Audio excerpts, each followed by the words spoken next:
perfect combination that you guys could blend together to make your smoothie. Kalawalo and seamoss. Blessed be the Most High.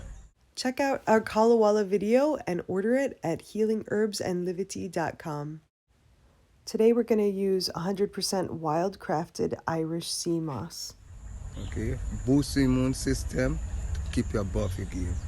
Rastafari. Sea moss has 92 minerals and is a superfood for the body. Bit of a fun process to make into a gel, and this is how it's done.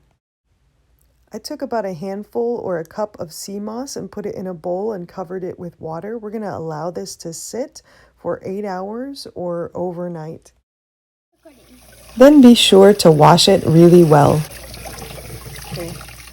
We're going to put it back in the bowl and we're going to soak it again for another 8 hours or overnight. And then we're going to rinse it again thoroughly.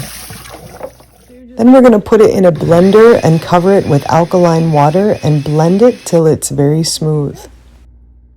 We're going to pour it into a jar with a lid and put it in the fridge for about an hour until it gels. And then we can use a tablespoon or more, adding it to our smoothie or our soup or a porridge, creating a nourishing and alkaline superfood. Keep your body immune system up against the game. So thanks for Kalawalo and seamoss. Rastafari. Together, Kalawala and sea moss are strengthening and nourishing. Like and subscribe to Healing Herbs and Livity Company, and we will continue to nourish you with information.